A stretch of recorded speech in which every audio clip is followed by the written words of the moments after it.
नमस्कार, आप देख रहे हैं द बुद्धिस्ट टाइम्स टीवी में धीरेन्द्र कुमार। मेरे बीच एक ऐसी शख्सियत आज द बुद्धिस्ट टाइम्स टीवी के इस खास एपिसोड्स शो के माध्यम से द बुद्धिस्ट टाइम्स टीवी के दर्शकों के बीच में आए हुए हैं।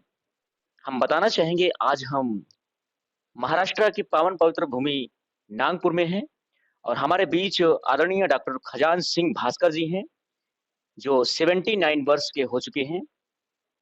इन्होंने उच्च शिक्षा पीएचडी एग्रीकल्चर विभाग से इन्होंने प्राप्त की है। सर्विस में सर प्रधान वैज्ञानिक एआरएस और 200 से अधिक राष्ट्रीय एवं अंतर्राष्ट्रीय रिसर्च पेपर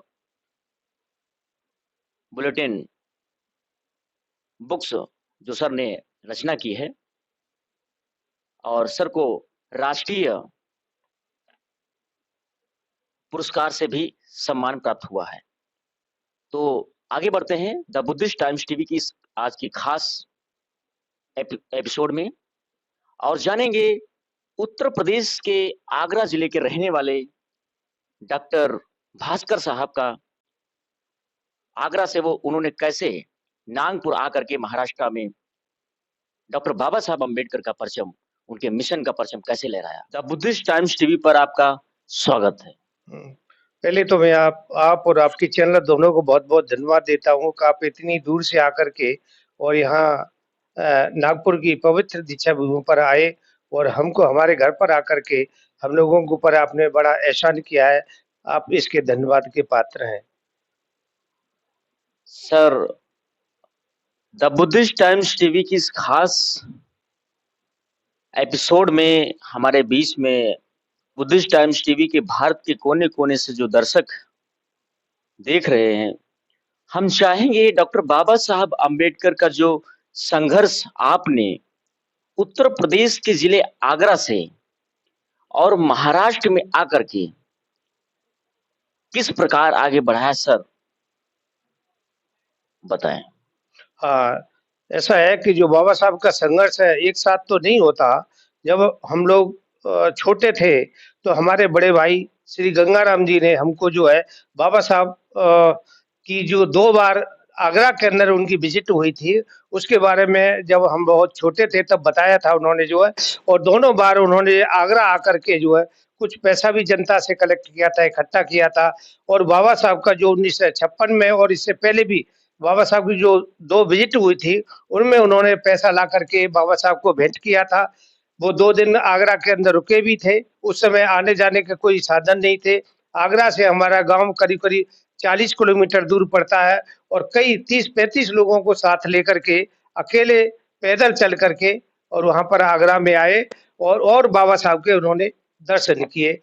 तो उन्होंने जब ये बाबा साहब के संघर्ष की बातें हमको बताते थे कि ऐसे-ऐसे हमारे बाबा साहब हैं और इन्होंने उस समय भारत का संविधान बनाया है और उन्होंने हमारी जो समाज है, जो दबा कुचला पीड़ित समाज है, उसके बारे में उन्होंने जो बहुत सारा काम किया है। और बाबा साहब ने हमको शिक्षित और संघर्ष करने की जो शिक्षा दी थी, शिक्षित बनो, संगठित बनो और संघर्ष करो। ये हमारे भाई ने हमको बताया है कि बाबा साहब जहाँ जाते थे, अपने लोगों को यही बात कहते थे, तुम शिक्षा ग्रहण करो, संगठित हो और संघर्ष करो। क्योंकि यही सबसे बड़ी एक उस समय बड़ी कुंजी थी और जो जिससे हम लोग जो दबा कुचला और जो पीड़ित समाज था, आगे बढ़ने के लिए। क्योंकि शिक्षा ही एक बाबा साहब ने बाद में भी कहा था कि शिक्षा एक ऐसी कुंजी है, जिससे सारे ताले खुलते हैं। तो शिक्षा ही हम लोगों ने उस समय किया। जब हम छोटे-छोटे थे उस समय हम लोगों को स्कूल वगैरह में बहुत परेशानी होती, जाति के आधार पर ही होती थी। उसके बाद कॉलेजों में परेशानी हुई। आगरा में हमने पूरी शिक्षा पाई वहाँ पर जो है। और उसके बाद जब पीएचडी से पहले जब एमएससी में उस समय काफ़ी परेशानी हुई।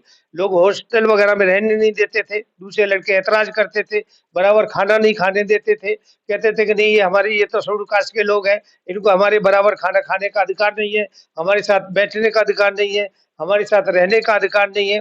तो उस समय हम लोगों ने जो है कई बहुत से और भी हमारे 18-20 साथी थे, लड़के थे, जो हम लोगों ने आगरा के पास ही वहाँ पर एक गाँव चौटरा है और वहाँ पर हम लोगों ने 20 लोगों ने मकान लिया और वहीं पर हमने फाइनल शिक्षा वहाँ पर ग्रहण की।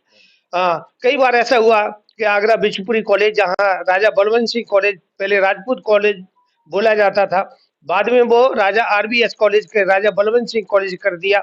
लेकिन उसके बाद भी नाम बदलने से कोई अंतर नहीं पड़ा, लोगों के दिमाग नहीं बदले और वो उसी तरह से संघर्ष हमेशा कंटिन्यू चलता रहा।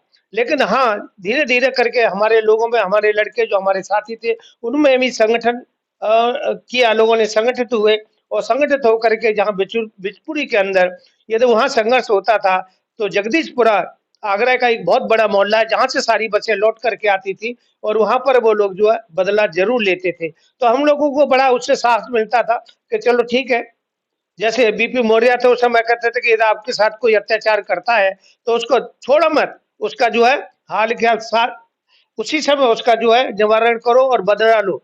उसको जो है उधार करने की ज़रूरत नहीं है बिल्कुल भी। तो बहुत सारी बातें थी, जो लोग पहले पढ़े-लिखे थे, हमारे समाज में थे, बाहर थे और राजनीति में थे, जो उनकी बातें सुनते थे, तो हम लोगों का भी जो सिर बड़ा ऊँचा होता था और आगे बढ़ने की हम लोगों को प्रेरणा मिलती थी। कि संसद भवन में भारतीय संविधान निर्माता परम पूज्य डॉक्टर बाबा साहब अम्बेडकर जी की प्रतिमा वहां पर जो स्थापित की गई, वो किन संगठना के आंदोलन व संघर्ष की बदौलत वहां पर हाँ, प्रतिमा स्थापित हाँ। हाँ, ये एक्चुअली क्या है कि मैं दूसरे दिन की जो कहानी बताता हूँ, वहीं से हमारे ये बाबा साहब की मूर्ति लगाने का और बाकी जो वहाँ पर जो विकास हुआ, तो ये बातें सुन कर के एक्चुअली मैं वहाँ से एक पाली के अंदर एक ये थी, सराय थी, धर्मशाला थी, उसमें गया, वहाँ पर जाकर के रुका। तो जो लोग हमारी बात वहाँ पर हमारे स्टाफ के लोग सुन रहे थे, करीब-करीब 30-35 लोग वहाँ पर रात को पहुँचे और उन्होंने कहा कि हम आपका जो हमने पूछा तुम लोग क्यों आए हो, किस लिए आए हो?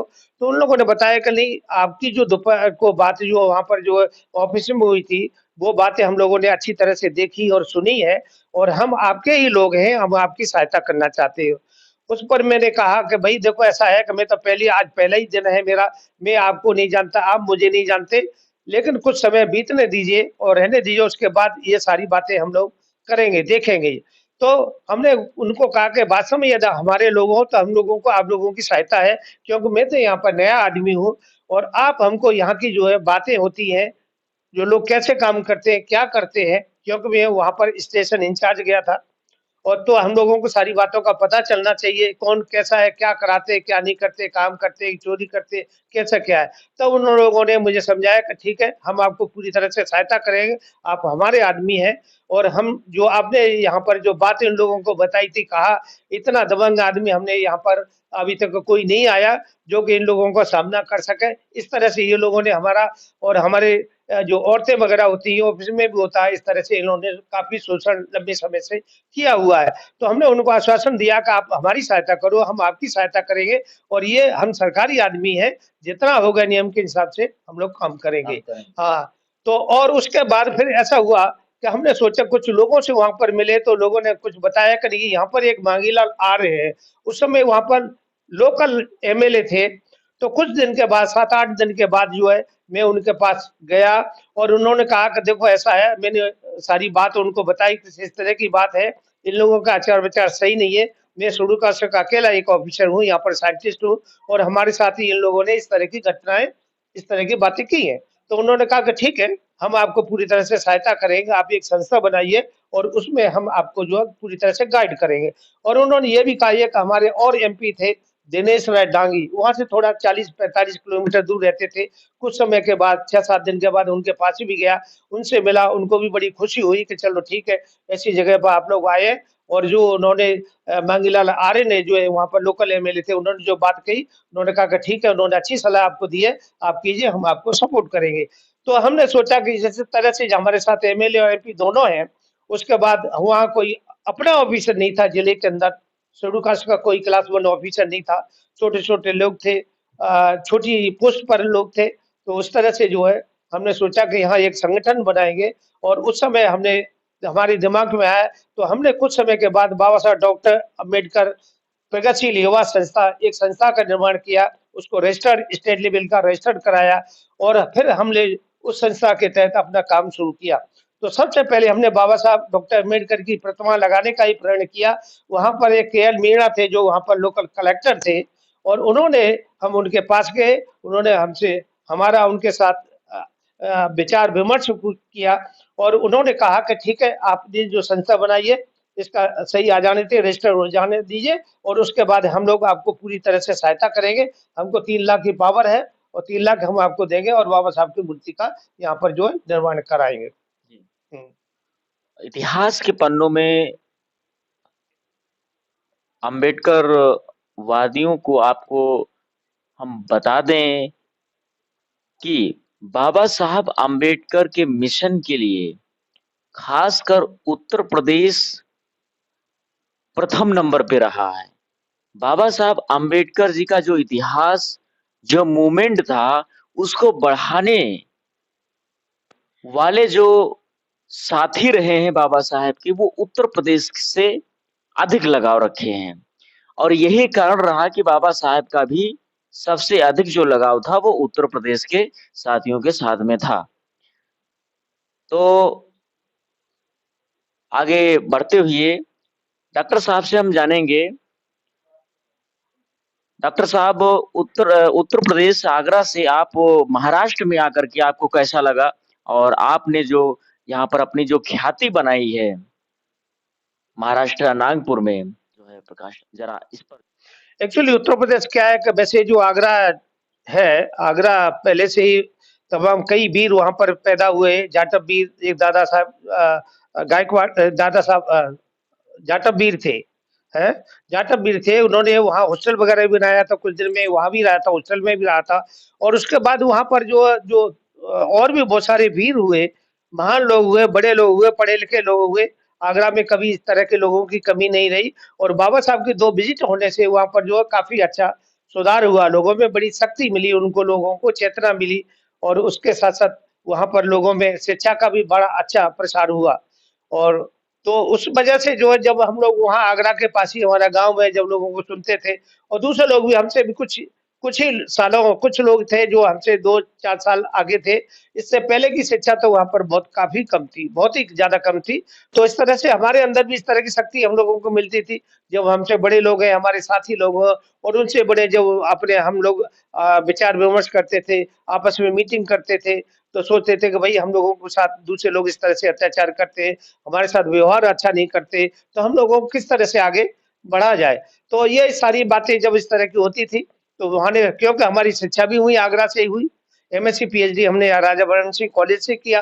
तो उस तरह से वहाँ से जब शिक्षा हुई तो वहाँ का सारा वातावरण हमारी पूरी तरह से हम लोगों को जानकारी भी थी और बाबा साहब के साथ सबसे बड़ी बात है कि जो बाबा साहब की 14 अप्रैल जो निकलती है, वहाँ शाम को शुरू होती थी, पूरी रात चलती है और वहाँ पर भारत की सबसे बड़ी जो है, वहाँ पर जो बाबा साहब की 14 अप्रैल मनाई जाती है। आज भी जयंती मनाई जाती है और पहले भी मनाई जाती थी और उसमें बढ़-चढ़ कर के लोग हर तरह से जो है सहयोग देते। उसमें हाथी, घोड़े, बहुत सारे हाथी वगैरह भी आया करते थे। लाइन की लाइन लगती थी और लोगों में इतना ज़्यादा रहता था कि आस-पास के गाँव में सैकड़ों किलोमीटर से लोग आते थे। वहाँ पर जो इस तरह से पार्टिसिपेट करते थे और जो इस तरह से जयंती को बाबा साहब की जयंती को मनाया करते थे। और बहुत सारी वहाँ पर उस समय तो किताबें वगैरह बाबा साहब की बहुत कम थी। कहीं कोई हो जाती तो लोग खरीद करके ले जाते थे, कुछ जन्नत वगैरह ले जाते थे। उस समय तो बाबा साहब का नाम पेपरों में भी कहीं-कहीं कोई देता था, बाकी कोई नहीं देता था। इस तरह का नहीं था। बहुत बड़ा अभाव था। बाबा साहब के नाम पर तो लोग वही कहते थे कि जो उनके दिमाग में क्योंकि वो जाति भरी हुई थी, तो वो जाति की बात करते थे, बाकी ऐसा ज़्यादा बड़ा लोगों में नहीं था इस तरह का। क्योंकि भारत में जो है जब से भारतीय संविधान लागू हुआ है और भारतीय संविधान लागू होने के पहले से ही अछूतों के साथ में, शूद्रों के साथ में इन मनुवादियों ने जिस प्रकार से अत्याचार व भेदभाव जैसी नज़रों से इन लोगों ने जो है, जो अत्याचार किए हैं, या काफ़ी बुद्धिज़्म और अम्बेडकरवादियों के लिए दुखदायी है। वर्तमान मुद्दे की तरफ हम बढ़ते हुए हम चाहेंगे कि भारत में इस समय जो भाजपा सरकार चल रही है, हमारे परम पूज्य डॉक्टर बाबा साहब अम्बेडकर के द्वारा जो रचित भारतीय संविधान है, लगातार उस पर जो है अटैक हो रहे हैं और भारतीय संविधान को खत्म करने की साजिशें रची जा रही हैं। डॉक्टर साहब से हम जानेंगे कि यह मनुवादी ताकतें भारतीय संविधान को लेकर के आखिर क्यों चिंतित हैं? क्या यह वाक़ई में भारतीय संविधान को ख़त्म करने के पीछे इनकी साज़िश कामयाब हो जाएगी?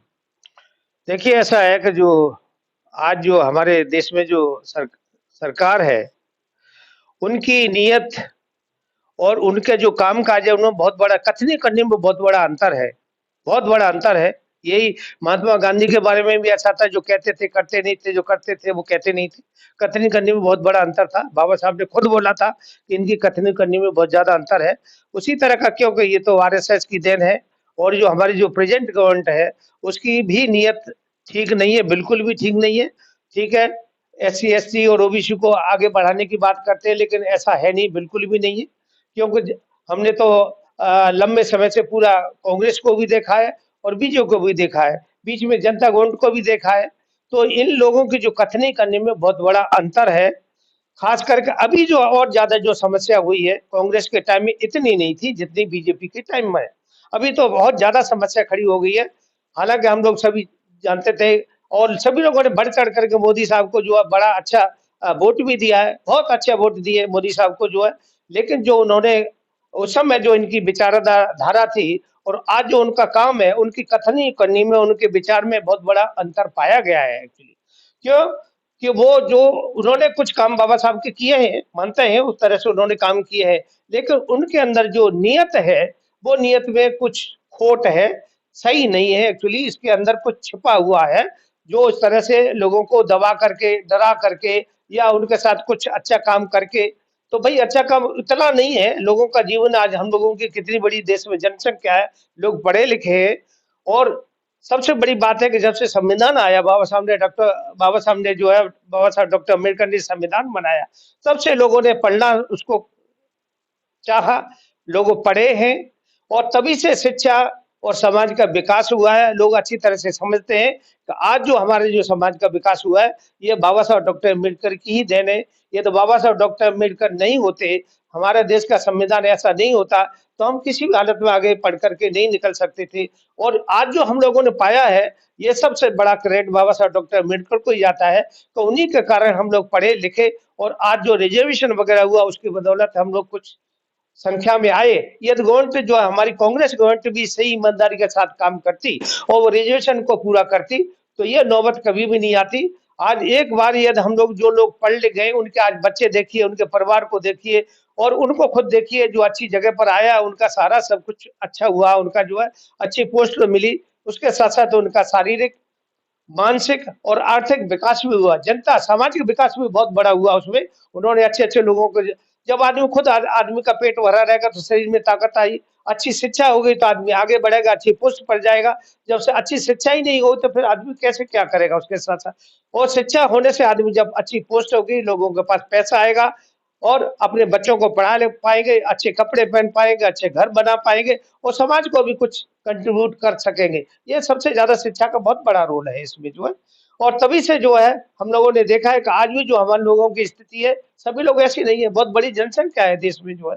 तो एससी-एसटी की जनसंख्या बहुत है, हमारे आज 20, 22, 25 और 30% तक है हम लोग हैं और उससे ज़्यादा भी आप देखिए ओबीसी का देखिए। लेकिन जो समाज आगे निकला जिसने शिक्षा का महत्व समझता है और जो लोग अच्छी पोस्ट पर आए हैं, जिन्होंने अच्छी-अच्छी पोस्ट की है, वहाँ पर जो लोग अच्छा समझते हैं तो अब समाज का भला भी कर रहे हैं और उनका हालाँकि उनके साथ भी उतनी अच्छी स्वतंत्रता नहीं है। चाहे किसी भी लेवल का आदमी की हो, चाहे आईएएस हो, चाहे एपीएस हो या दूसरे हमारे रिसर्च सर्विस में हो, हम लोगों को हमेशा दूसरी नज़र से देखा जाता है। हम लोगों के साथ भेदभाव होता ही है। बिल्कुल मैं आपको तो किसी भी पोस्ट पर आप जाएँ, तो वहाँ जो हम लोगों को न्याय नहीं मिल पाता। यदि न्याय मिलता भी है तो उसके लिए आपको बहुत बड़ा आपको जो है त्याग करना पड़ता है, सैक्रिफाइस करना पड़ता है और उसके बाद आप लोगों को इस तरह से तभी आप जो है आपको न्याय मिल पाता है। क्यों हमने तो खुद भोगा है ना इस तरह का, बहुत अच्छी तरह से भोगा है। जब हम लोग पीएचडी करने गए थे तो सब 9 महीने की विदाउट सैलरी हम लोग रखे गए। जब मैं 3 साल की छुट्टी पर था तो हम लोगों का ट्रांसफर कर दिया। जब आदमी 3 साल की छुट्टी पर जा रहा है तो उसका ट्रांसफर करने की कोई बात नहीं है, तो हैरेसमेंट है ये और क्या है? हमारे साथ हैरेसमेंट थी। तो ये सारी ऐसी चीज़ें हैं कि जो लोग जो है सही ढंग से न्याय नहीं दे पा रहे आज भी जो। उनके अंदर दिमाग है उनके दिमाग में यही है, जाति हमेशा घूमती रहती है। आज देश के अंदर जाति को सबसे ज़्यादा लोग प्राथमिकता देते हैं। बाद में आदमी की पढ़ाई-लिखाई और पोस्ट आती है। जी, तो यह समाज के लिए बड़ा घातक है। जी, बिल्कुल। ये बहुत ज़्यादा भारत देश में जिस प्रकार से भाजपा जो है के द्वारा जो है केंद्र व राज्य सरकारों के चलते बावजूद भी जो बेरोजगारी, महँगाई को लेकर के जो आज का नवयुवा, जो नई पीढ़ी है, जनरेशन है, वो काफ़ी जो है इसको लेकर के परेशान है और इसके साथ-साथ में शिक्षा को लेकर के भी जो एससी, एसटी, ओबीसी जो रिज़र्वेशन है, उसको ख़त्म करने का पूरा षड्यंत्र इस भाजपा गवर्नमेंट ने कर दिया है।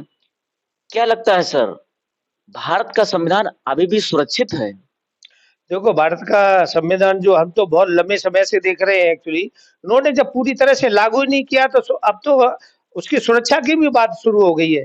क्योंकि पहले से उन्होंने पूरी तरह से लागू नहीं किया, ये अच्छी तरह से लागू करते तो रिजर्वेशन पहले पूरा होता। रिजर्वेशन क्लास 1 में तो 4 और 5% को कभी क्रॉस नहीं कर पाया। क्लास 4 में उन्होंने पूरा किया। क्लास 4 में तो सारा स्वीपर और बाकी सफाई वाला आ जाते हैं। क्लास 3 में भी सारा क्लेरिकल और वैसे टेक्निकल आता है। तो इन्होंने कभी पूरा नहीं किया। ये तो पूरा कर देते मैं आपको बताऊँ, तो ये समाज जो है एससी, एसटी और ओबीसी जो आज बहुत बड़ा स्ट्रॉन्ग होता।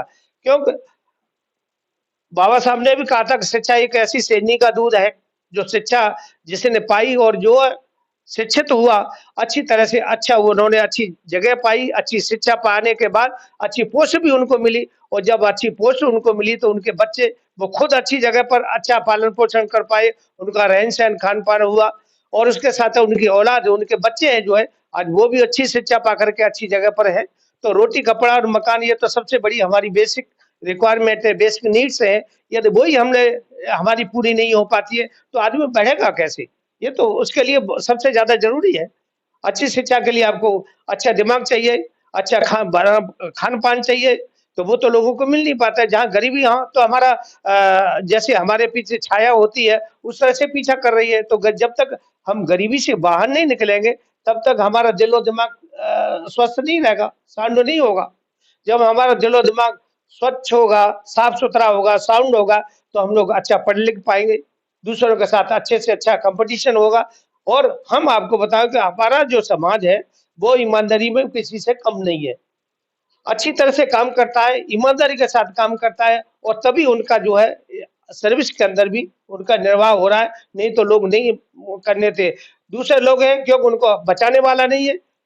हमको तो कोई बचाने वाला नहीं है, हम हमारा कौन गॉडफ़ादर बैठा हुआ है, हमारा तो कोई भी नहीं है। हम लोग इसीलिए अब अच्छी तरह से हम लोग अच्छी शिक्षा पाते हैं। कम से कम धन के अभाव में भी हम लोग अच्छी शिक्षा लेकर के आगे बढ़े। हम लोगों को पोस्ट मिली है और हम लोगों ने अच्छी तरह से अपनी पोस्ट का निर्वाह किया, पूरी तरह से ईमानदारी के साथ किया है, तभी आज हम लोग यहाँ पर बैठे हुए। नहीं तो हम लोगों को कोई किसी को कहीं फँसा दिया जाता है, कोई किसी को फँसा दिया जाता है और इवन जो है रिटायर होने से 2-4 दिन पहले ही लोगों को सस्पेंड करके उनको जो उनकी पेंशन भी रुक जाती है और वो जाकर के घर बैठ जाते हैं। तो ईमानदारी तो कहीं जैसी चीज़ है ही नहीं। हम लोगों के साथ हमेशा से दूसरा दुर्भाव इस तरह का हुआ है, दूसरे नंबर का हमको जो सिटीज़न समझा जाता है और उसी तरह से हमारे साथ इस तरह का जो व्यवहार किया जाता है। जी, बिल्कुल।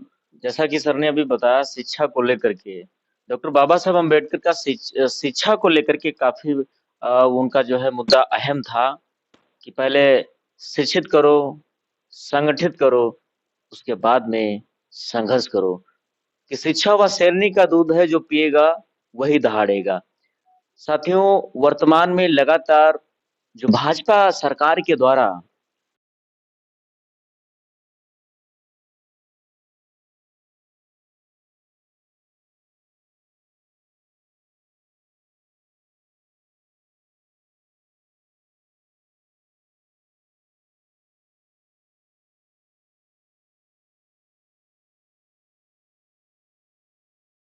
करके जाते हैं, वो हमारी बातों को ना सदन में रख करके वो दलाली करते हैं, वो गुलामी करते हैं।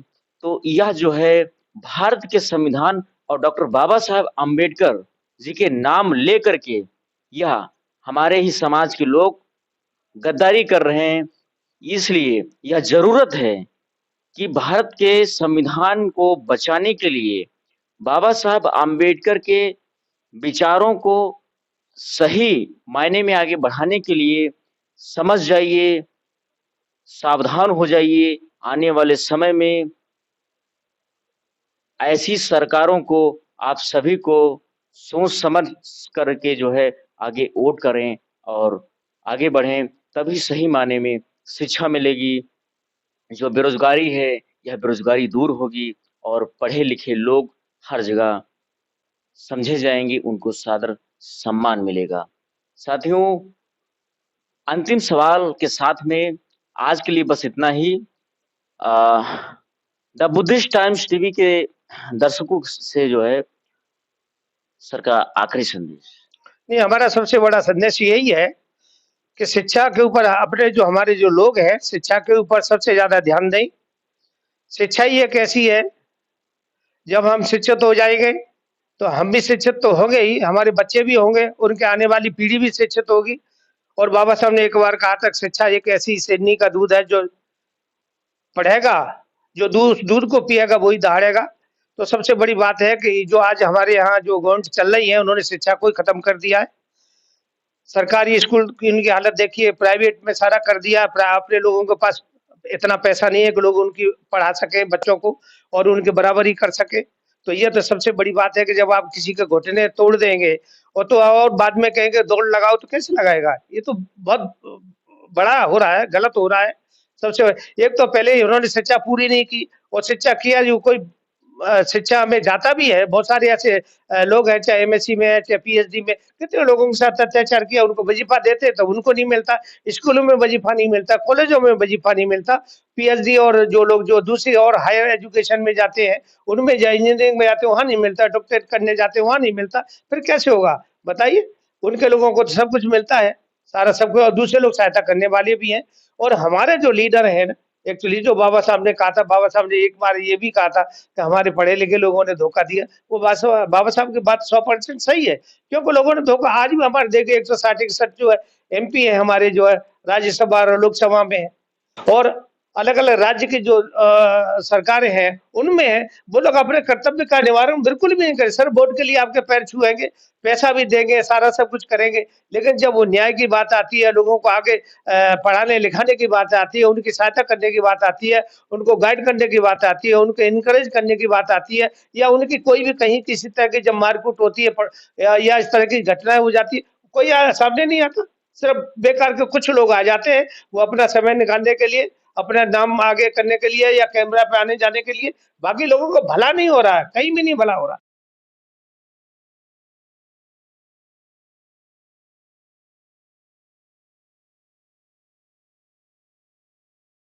उसके बाद भी हम लोगों को इस तरह से हैंडीकैप्ड बना दिया जाता है। ये तो हमारे लिए बहुत बड़ा, ये हमारे समाज के लिए घातक है। उनके साथ धोखा है, बहुत बड़ा धोखा है। इन लोगों को सोचना चाहिए। और हम तो ये भी कहते हैं कि अब जो आने वाले जो इलेक्शन होने वाले हैं, चाहे चाहे अपना इसका देश का हो, चाहे प्रदेश का, केंद्र का हो, लोग वो ऐसे लोगों को बिल्कुल छाँट-छाँट करके निकालें, एक वोट नहीं दें उनको, और जहाँ कहीं भी आएँ उनकी पिटाई अच्छी तरह से करें, जब उनको सबक मिले कि हाँ, हम लोगों ने समाज को धोखा दिया। भाई वोट से ही तो, हमारे वोट से तो वो लोग जो बनते हैं, राजा महाराजा बनते हैं। ये हम लोगों को ही नहीं देखेंगे, जो लोग वोट देने वाला है उसी को नहीं देखेंगे, तो फिर ऐसे एमएलए, एमपी और इनको मिनिस्टर बनने से फायदा क्या होगा? समाज का तो कोई फायदा होने वाला नहीं। इसलिए मैं कहता हूँ कि आप लोग, जो मीडिया है और खास करके जो सोशल मीडिया है, उसने आज एक्चुअली आज जो हमारी गाँव से लेकर शहर तक की जो लोगों के साथ जो लोगों की पीड़ा है, उनके दुःख और दर्द है, उनकी परेशानी है, वो दिखाते हैं और देश के कोने-कोने तक पहुँचाते हैं। उसके लिए ये मीडिया धन्यवाद का पात्र है, और हम चाहते हैं कि ये उनका जो काम-काज है, आगे ऐसे ही बढ़ता रहे और लोगों की पीड़ा को, लोगों के दुःख और दर्द को लोग समाज में फैलाएँ, तो तभी समाज का कल्याण होगा, तभी सभी लोग सशक्त बनेंगे। आज के लिए बस इतना ही। खास एपिसोड में डॉक्टर भास्कर साहब ने अपनी बात रखी द बुद्धिस्ट टाइम्स टीवी के साथ में। नेक्स्ट एपिसोड के साथ में बहुत जल्द देखने के लिए द बुद्धिस्ट टाइम्स टीवी को सब्सक्राइब करें और अधिक से अधिक शेयर करें, सपोर्ट करें और सब्सक्राइब करना ना भूलें। नमो बुद्धाय, जय भीम।